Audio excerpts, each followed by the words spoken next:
नमस्कार, मैं हूं विशाल यादव। चुनाव जीत कर भी हार गए प्रधानमंत्री नरेंद्र मोदी। सुप्रीम कोर्ट ने बीजेपी की जीत को हार में तब्दील कर दिया और कांग्रेस की हार को जीत में तब्दील कर दिया। दोस्तों, चुनाव में किस तरीके से बेईमानी की जाती है, चुनाव में किस तरीके से चुनाव आयोग भाजपा के प्रत्याशियों को जिताने के लिए किस कदर बेईमानी पर उतरता है, अगर आज मामला सुप्रीम कोर्ट न जाता तो लोग समझ ही ना पाते। दोस्तों, बात यह है कि एमएलसी का चुनाव था और इस चुनाव में बीजेपी का प्रत्याशी जीत गया, जबकि असलियत में वो चुनाव हारा हुआ था, लेकिन चुनाव आयोग ने उसे चुनाव जितवा दिया। लेकिन जब मामला सुप्रीम कोर्ट में गया, जब सुप्रीम कोर्ट ने बारीकी से मामले की जांच की, तो पता चला कि बीजेपी नेता और चुनाव आयोग ने मिलकर बेईमानी की है। इसीलिए सुप्रीम कोर्ट ने चुनावी परिणाम पलट दिया और कांग्रेस के प्रत्याशी को चुनाव जितवा दिया और बीजेपी का जीता हुआ प्रत्याशी चुनाव हार गया। जरा देखिए, यहां पर लिखा भी है, सुप्रीम कोर्ट ने कर्नाटक के बीजेपी एमएलसी प्रणेश का चुनाव रद्द किया, कांग्रेस जीती सीट। देख लीजिए, कांग्रेस को सीट दे दी गई क्योंकि कांग्रेस ने ही चुनाव जीता था, लेकिन बीजेपी के इस प्रत्याशी ने बेईमानी करके, चुनाव आयोग से मिली भगत करके इसने अपनी हार को जीत में तब्दील किया था। जरा देखिए, लिखा भी है, कांग्रेस की एबी गायत्री शांतेगौड़ा ने कहा कि जब नॉमिनेटेड सदस्यों को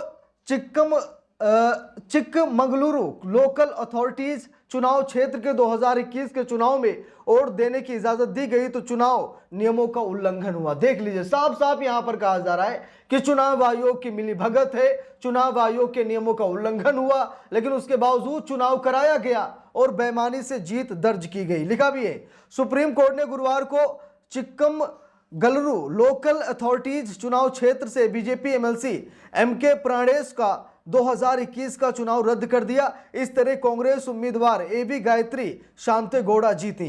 प्रणेश ने सुप्रीम कोर्ट में कर्नाटक हाई कोर्ट के जनवरी 2025 के आदेश पर दोबारा गिनती को चुनौती दी थी। यह तब हुआ जब दिसंबर 2021 में लेजिस्लेटिव काउंसिल चुनाव से उन्हें 6 वोटों के मामूली अंतर से विजेता घोषित किया गया था।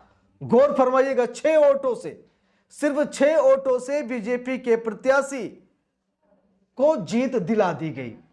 और फिर कांग्रेस की प्रत्याशी कहां पहुंच गई? ये कर्नाटक हाई कोर्ट पहुंच गई और कर्नाटक हाई कोर्ट ने जो फैसला सुनाया उससे बीजेपी प्रत्याशी नाराज हो गए, सुप्रीम कोर्ट चले आए और इधर सुप्रीम कोर्ट ने उनकी जीत को हार में तब्दील कर दिया, टाटा बाय बाय कर दिया कि जाइए, आप जीते नहीं है, आपको चुनाव आयोग ने जितवाया है। देखिए, यहां पर लिखा भी है, प्रणेश को 1118 वोट मिले जबकि गायत्री को 1182 वोट मिले, इसलिए उन्होंने नतीजों को चुनौती दी। उनका कहना था कि लोकल टाउन पंचायत के नॉमिनेटेड सदस्यों के वोटों से चुनाव के नियमों का उल्लंघन हुआ था, जिन्हें एमएलसी चुनाव के दौरान वोट देने का हक नहीं था, और उन्होंने बैलेट पेपर को गलत तरीके से स्वीकार और अस्वीकार करने के साथ साथ गिनती की प्रक्रिया में दूसरी गड़बड़ियों का भी जिक्र किया। दोबारा गिनती 1.5 साल पहले भी हुई थी।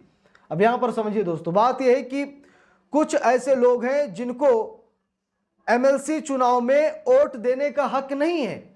एमएलसी चुनाव में ऐसा नहीं कि सब वोट करेंगे, कुछ ऐसे लोग होते हैं जो वोट नहीं डाल सकते, खास तौर पर जो लोकल टाउन पंचायत के नॉमिनेटेड सदस्य होते हैं, ये लोग एमएलसी चुनाव में वोट नहीं डालते हैं, लेकिन फिर भी इन लोगों ने वोट डाला और महज 6 वोटों से, क्योंकि 1188 वोट बीजेपी के प्रत्याशी को मिले थे और 1182 वोट कांग्रेस के प्रत्याशी को मिले थे, यानी कि 6 वोटों से यहां पर बीजेपी का प्रत्याशी चुनाव जीत गया था। लेकिन जब मामला कोर्ट पहुंचा तो कोर्ट ने भाई ऐसा फैसला सुनाया कि बीजेपी के पैरों तले जमीन खिसक गई और बीजेपी के वोट चोरी का यह सबसे बड़ा सबूत सामने आ गया है कि लोग कैसे चुनाव आयोग से मिली भगत करके ये चुनाव जीतते हैं। देखिए, लिखा भी है, गुरुवार को जस्टिस अरविंद कुमार और जस्टिस विपुल एम पंचोली की सुप्रीम कोर्ट की बेंच ने प्रणेश की हाई कोर्ट के आदेश को चुनौती देने वाली स्पेशल लीव पिटीशन खारिज कर दी, जिससे गायत्री को विजेता घोषित करने का रास्ता साफ हो गया। रिपोर्ट से बात करते हुए गायत्री ने कहा कि हमारा स्टैंड है कि नॉमिनी वोटर्स को वोट देने की इजाजत नहीं दी जानी चाहिए थी। सही साबित हुआ है। उन्होंने इसे सुप्रीम कोर्ट में चैलेंज किया था। सब कुछ रिव्यू करने के बाद जजों ने उनकी पिटीशन खारिज कर दी। तो यहां पर आप सभी लोग देख सकते हैं कि बीजेपी चुनाव जीतकर भी हार गई, क्योंकि वो चुनाव जीती ही नहीं थी, बेईमानी करके चुनाव जीती थी बीजेपी ने, इसीलिए बीजेपी को हार का सामना करना पड़ा। अब दोस्तों तमाम ऐसे लोग होंगे इस खबर को देखने के बाद वो प्रधानमंत्री नरेंद्र मोदी के खिलाफ चले जाएंगे, अमित शाह के खिलाफ चले जाएंगे। और दोस्तों ये हकीकत है, प्रधानमंत्री नरेंद्र मोदी के निर्वाचन क्षेत्र वाराणसी को भी रद्द करने की मांग की गई है। अभी मैंने कुछ दिन पहले आप लोगों को खबर दिखाया था जहां पर एक संत वो इलाहाबाद हाई कोर्ट गया था और कहा था कि नरेंद्र मोदी के रसूख के चलते हमारा नामांकन रद्द कर दिया गया, कोई कारण भी नहीं बताया गया। मैं पीएम मोदी के खिलाफ चुनाव लड़ रहा था इसलिए मेरा नामांकन रद्द कर दिया गया, कोई कारण नहीं बताया गया।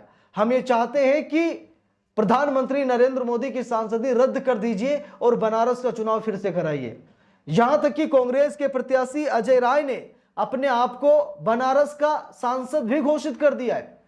वो ये मान रहे हैं कि चुनाव हम जीते हैं, नरेंद्र मोदी चुनाव हार गए थे, क्योंकि एक समय ऐसा था कि मोदी बहुत पीछे चल रहे थे, लेकिन फिर अचानक खबर आती है मोदी 1 लाख वोट से आगे निकल पड़े हैं। ठीक है, तो बात है दोस्तों कि मोदी जी बनारस में इज्जत किसी तरीके से बचा पाए, वो भी चुनाव आयोग के बदौलत, नहीं तो बड़ी मुश्किल हो जाती।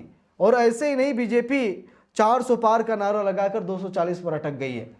ठीक है, हकीकत है कि बीजेपी को लोग पसंद नहीं करते हैं, लेकिन अब चुनाव आयोग तो उनको पसंद करता है, देश की मशीनरी तो उनको पसंद करती है। लेकिन आज सुप्रीम कोर्ट ने जो कुछ भी किया है इसको देश हमेशा याद रखेगा। सुप्रीम कोर्ट को लाखों सलाम कि उन्होंने सच का रास्ता चुना। सुप्रीम कोर्ट को ढेर सारी शुभकामनाएं। और हमारे देश की अदालतें अगर ऐसा ही करती रहीं तो जो लोग बेईमानी करते हैं, जो अहंकारी लोग हैं, जिन्होंने मशीनरी को अपने अधीन कर लिया है, जिन्होंने मशीनरी पर अपना नियंत्रण काबिज कर लिया है, वो लोग कुछ नहीं कर पाएंगे। और दोस्तों यही हो रहा है कि चुनाव आयोग पर आरोप लगते हैं, चुनाव आयोग ही मामले की जांच करता है, इसीलिए तो पूरी सरकार बची हुई है। जिस दिन अगर सुप्रीम कोर्ट चाह जाए ना तो इन लोगों की तबीयत खराब कर सकता है। ठीक है, एक नहीं बल्कि कई बार मामले अदालत जा चुके हैं। मोदी पर बैन लगाने की मामले सुप्रीम कोर्ट, हाई कोर्ट गए, मोदी की डिग्री के मामले गए। अभी सुप्रीम कोर्ट डिग्री मांग ले मोदी की, जो मोदी जी नहीं दिखाना चाहते, और इन्होंने अपने चुनावी हलफनामे में इन्होंने BA की डिग्री का जिक्र किया है। और अगर डिग्री फर्जी निकली तो सांसदी चली जाएगी। सांसदी जाने का मतलब है कि PM की कुर्सी चली जाएगी। ठीक है, तो अगर देश की न्यायपालिका ढंग से अगर लग जाए तो अहंकार तोड़ने में ज्यादा समय नहीं लगेगा। लेकिन बात यह है कि बात मोदी जी की है, प्राइम मिनिस्टर की है, विश्व गुरु की है, महामानव की है, अंधभक्तों के भगवान की है। ठीक है, इसीलिए लोग सरेंडर हो जाते हैं। लेकिन दोस्तों ये अगर जैसे चलता रहा तो लोगों में और भी ज्यादा चुनाव आयोग के प्रति नफरत पैदा होगी, क्योंकि महज 6 वोटों से बीजेपी के प्रत्याशी को जिता दिया गया, जबकि चुनाव असंवैधानिक हुआ था, चुनाव में गड़बड़ियां हुई थी, लेकिन चुनाव आयोग कुछ भी नहीं मान रहा था। तो इस पूरे मामले को लेकर आप लोगों के मन में जो भी प्रतिक्रियाएं हो आप लोग कमेंट करके जरूर बताइएगा। वीडियो को लाइक शेयर, अगर चैनल पर नए हैं सब्सक्राइब करके सपोर्ट कीजिएगा। मिलते हैं दूसरी वीडियो में, तब तक के लिए बहुत बहुत धन्यवाद।